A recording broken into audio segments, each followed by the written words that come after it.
We're talking about a trade network that spanned 3,000 miles, connecting dozens of kingdoms. Kings wrote diplomatic letters to each other. They complained about wedding gifts. They negotiated grain shipments. One pharaoh sent a note about the quality of gold he received, saying it looked like dust. It wasn't primitive, it was actually sophisticated that wouldn't be seen for centuries. But then, it ended. Not slowly, as cities that stood for centuries burned and were abandoned forever. Trade routes that were operated for generations stopped. The Mycenaean Greeks stopped writing entirely. For 400 years, their script vanished so completely that when the Greeks developed their alphabet centuries later, they had no memory that their ancestors had been literate. This is the Bronze Age collapse, and today we're going to walk through exactly how a world that seemed unstoppable came apart. We'll talk about what it looked like before the fall, what triggered the disaster, and why so many explanations have focused on the wrong things. Because here's the truth. This isn't a mysterious thing. It was many failures happening all at once. And when those missing pieces fit together, you'll see one of the most crazy examples of collapse in human history. Let's start with what the world looked like when everything was still working. Imagine you are a merchant in the city of Ugarit, on the coast of modern-day Syria. It's around 1250 BCE, and your city is thriving. Ships come in daily, loaded with copper from Cyprus, ivory from Egypt, grain from Anatolia, and precious tin that's traveled overland for months from Afghanistan. Ugarit isn't just a port, it's also a center for education. Scribes here can read and write in 5 different languages. They also keep records of everything here. Contracts, loans, shipments, etc. The palace controls the economy, sure, but it works. Farmers send in grain to these central warehouses. Artisans get rations in return.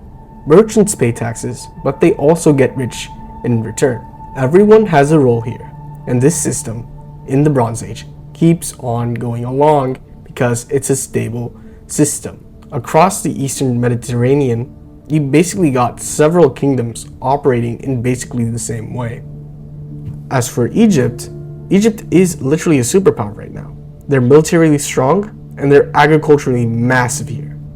The Hittite Empire controls Anatolia and chunks of the Levant, and they can field armies that go even with every empire. And Mycenaean Greece is a collection of city-states, each one run like a mini kingdom with its own warrior elite. Then you got Babylon and Assyria further east, which are much older nations existing in the known world. These places all know each other. They write letters, they make marriages, and they literally just argue over trade terms. Like said before, a king in Egypt sends gifts to a king in Babylon, and if those gifts are inadequate, the Babylonian kingdom literally just writes back to complain. We have these letters, and they have been recorded throughout history. These guys can be petty, or pretty understandable to each other. Just understand that these kings could be able to communicate and interact with one another even this long ago.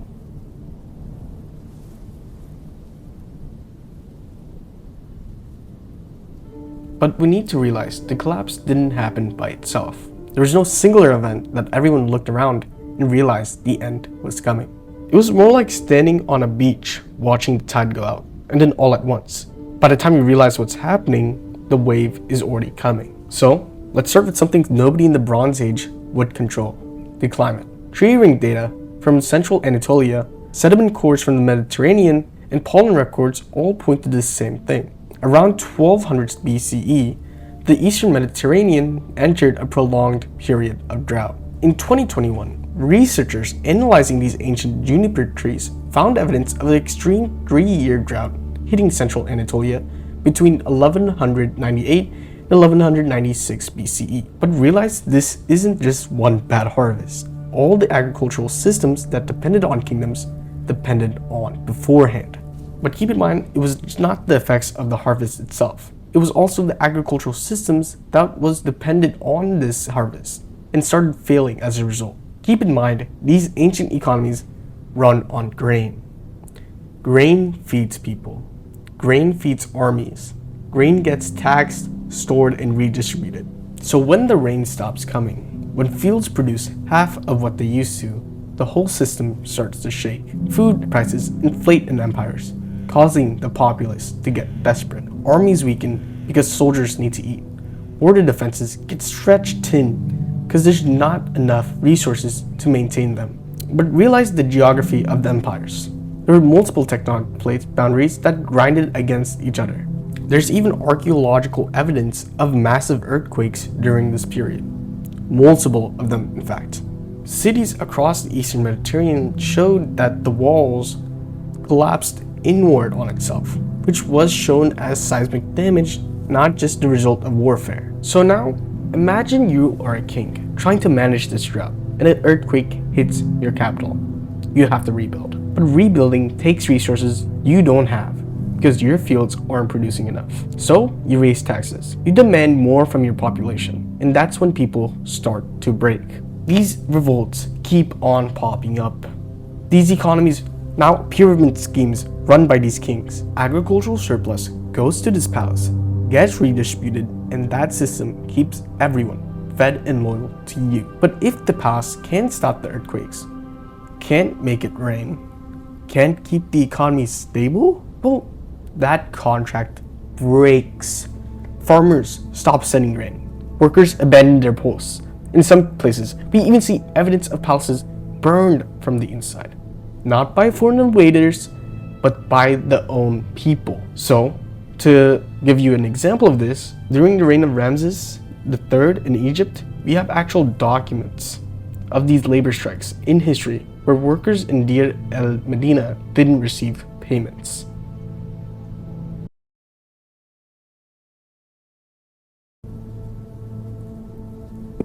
Okay, let's set the record straight, because the Sea Peoples have been mythologized into this ancient villain army. This is not what's happened. The term Sea Peoples is a modern label. It doesn't come from this ancient world.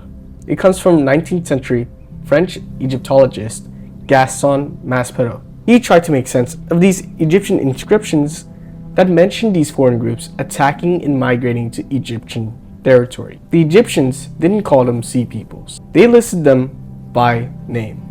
The Peleset, the Chigar, the Shalikesh, and the Denian. Different groups with different origins. Some came by the sea, some came by land, but here's the detail that gets left out. The Egyptian records describe them as entire populations on the move. Not just warriors, families, women, children, oxen, pulling carts loaded with their belongings. That's a migration. So, who were they, man? Well, they're probably a mix. Refugees from Anatolia after the Hittite collapse. Displaced Aegean islanders. Former mercenaries who lost their employers. They could be coastal peoples, fleeing family and instability. Some could have just been ex-soldiers from distant kingdoms that no longer existed. Others were just trying to survive. Were they violent? Yeah. When you're starving and when there's a city with food, violence happens. Did they contribute to the destruction of Bronze Age cities? Absolutely. But did they cause the collapse? No. They were a symptom, not a disease. The Mediterranean world was already on fire. The Sea Peoples were just another group of people trying not to burn with it. Blaming them for the collapse is like blaming the looters after a hurricane for the hurricane itself. The real story here is bigger than one enemy you can point to. It's about multiple areas that's happening simultaneously, as mentioned before. And we're going to watch how these systems completely fall.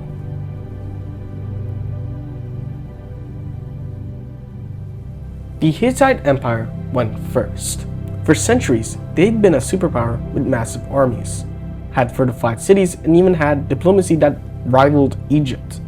Their capital, Hattusa, was one of the great cities of the Bronze Age, and then sometime around 1200 BCE, it burned. It wasn't just damaged, it was also abandoned here. The Hittites, a political entity here, stopped existing. What even happened? Everything happened. Their agricultural heartland, already stressed by drought, couldn't support their population. Vassal states that owed them loyalty started rebelling. Raids hit their borders from multiple directions. Their economy, which depended on controlling trade routes, collapsed when those routes became too dangerous to use. The Hittite state did not lose a single battle. It basically dissolved. For example, this caused internal fractures and resources failing. By the time anyone realized how bad things were in this empire, there was no state left to save. Mycenaean Greece also followed. The palaces that dominated the Greek world for centuries burned. Pylos, Mycenaean, and Therians. Some show signs of warfare. Some look like they're destroyed and either by revolts or rulers torching their own admin centers to prevent enemies from taking them. We don't really know for sure because the people who told us just stopped writing. Linear B, the script that the Mycenaeans used, vanishes completely for 400 years. There's no written Greek. That is literally an economic collapse so severe that literacy itself became pointless. Why keep records if there's no palace that can record it? Why train scribes if there's no centralized system to administer it? Greece enters on what we call the Dark Age. The population plummets. Villages replace palaces. Their art gets even more simpler. Their trade sinks to almost nothing. It's that civilization, as they known it, wasn't viable anymore. Remember the driving port city that was described earlier? We have letters from Ugarit's final days. Desperate, frantic letters. One of them, sent to the king of Cyprus, reads something like this. The enemy advances on us. Our fields are burnt.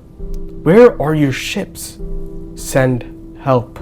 And actually, we have an even crazier letter sent by King Amaraputati to Ugarit, to a Hittite official.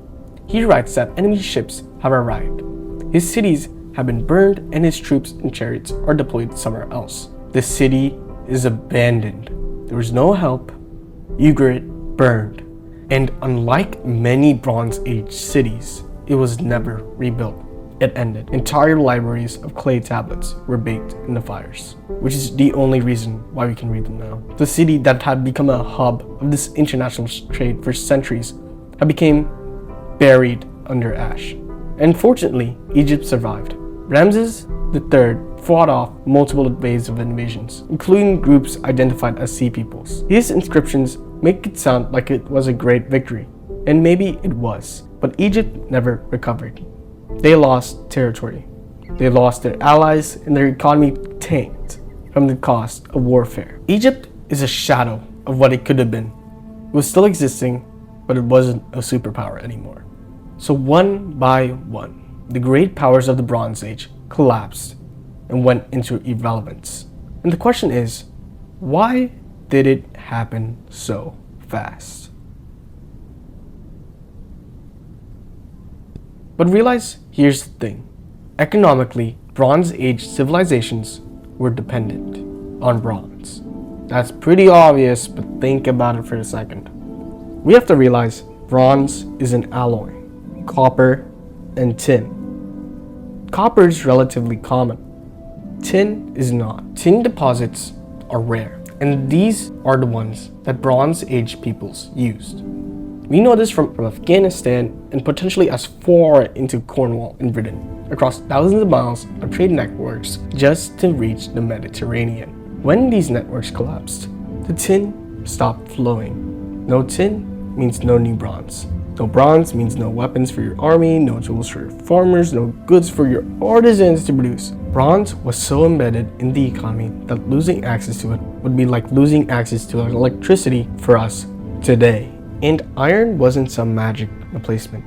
Early iron was brittle, harder to work with, and didn't match with the bronze. It took centuries of techniques to catch up to that. People were stuck with using inferior tools, salvaging with old bronze, and trying to make do with less. This was also a materialized collapse. The stuff that made these civilizations function, bronze, was just gone. But here's the thing about collapse. It's a reset, not the end. Out of this wreckage of the Bronze Age came new societies. The Phoenicians, for example, rose as these maritime traders. taking over networks the Mycenaeans had abandoned. Early Israelite communities formed in the highlands of Canaan. The Greeks, after centuries in the Dark Age, had began the climb towards the classical civilization we once knew. And Assyria, which survived the chaos, started expanding rapidly and aggressively. And iron, slowly but surely, became the new standard. It helps clear out old systems that weren't working and make space for new ones. It's chaotic, but it's where reinvention happens, and we see this time and time again. The Iron Age didn't begin because someone had a brilliant idea. It began because the old world couldn't sustain itself anymore, and the survivors of that built something new out of it. The Bronze Age collapse is one of the stories that stick with you. Not because it's just ancient, it's relevant here. We live in a global trade. We have digital technology, alliances are even more complex than it has, and this story is a reminder that when these systems become too complex, when things become too dependent on everything working perfectly, even in your own life, they can become vulnerable. The Bronze Age world thought it was invincible. It wasn't. But the people who lived in the collapse didn't give up. They actually rebuilt, and they laid these foundations for everything that came after. If you want more deep dives like this, where we take the big, messy moments in history and actually make sense of them, subscribe and tell me what collapse or ancient civilization you want to see next. Thanks for watching. See ya.